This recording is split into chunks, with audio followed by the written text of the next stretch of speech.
Breaking news today. Making the Russian opposition abroad a potent political force.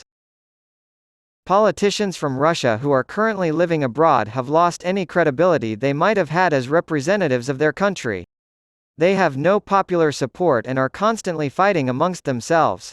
This does not mean they should stop fighting for the rights of their compatriots who have fled President Putin's oppressive regime or for the withdrawal of Russian troops from Ukraine. However, by putting aside their differences and forming a coalition, they will be able to achieve these goals. In light of current events, the proposal to establish a Russian government in exile has been rightly criticized.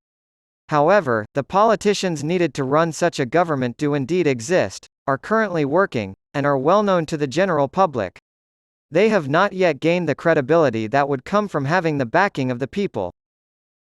While online support and video views can help spread their message, opposition groups need to do more to establish their credibility as representatives. Credibility can be increased by demonstrating a history of fighting for the rights of Russian emigrants. Since they did not win election, this is of utmost significance. Exiled members of the Russian opposition do not have the support of the Russian people to advocate on their behalf on issues like the freedom of Russian citizens to open bank accounts in the European Union.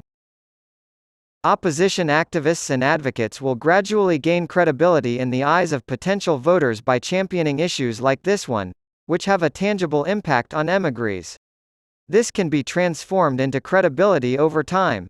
Voters will be able to picture these politicians running for office in a more democratic Russia and advocating on their behalf.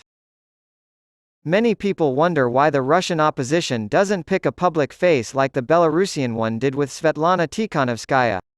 Remember, though, that Tikhanovskaya was the one who successfully rallied the opposition to President Alexander Lukashenko, and thus, effectively won the election for president.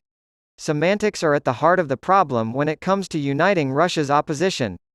The various opposition groups have made it clear that they want to overthrow Putin's centralized government system. However, they have difficulty elaborating on their aspirations.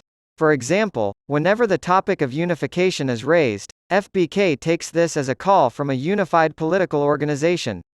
It would be more effective to bring together various groups to form a coalition than to view unification as the formation of a single structure.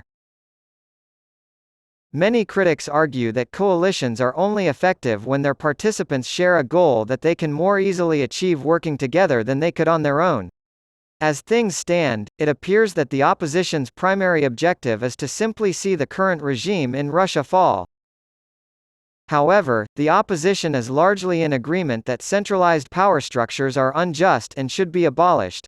To that end, they should form a coalition in which they will be treated as equals and work together for maximum impact, such as lobbying the European Union to lift its ban on entering the country in private vehicles bearing Russian license plates.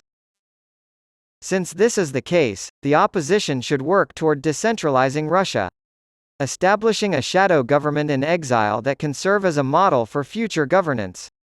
In addition, it can provide the Russian people with something their current government cannot: hope for the future.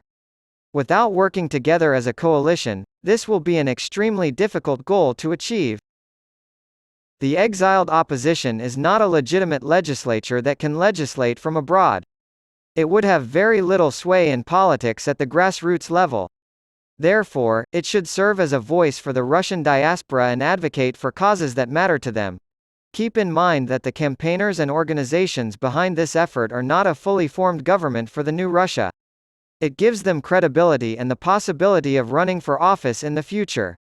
The absence of better options is not a valid argument in favor of the opposition. Future politicians in Russia will be responsible for crafting a strategy for the country's long-term success. The collective knowledge of all potential candidates is crucial for developing strategies for realizing this future.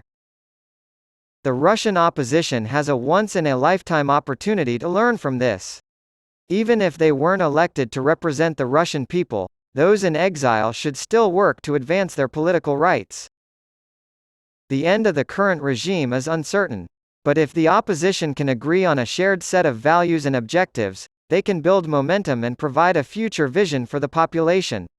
Expecting a lone figurehead to emerge and have everyone blindly follow his or her agenda is doomed to failure.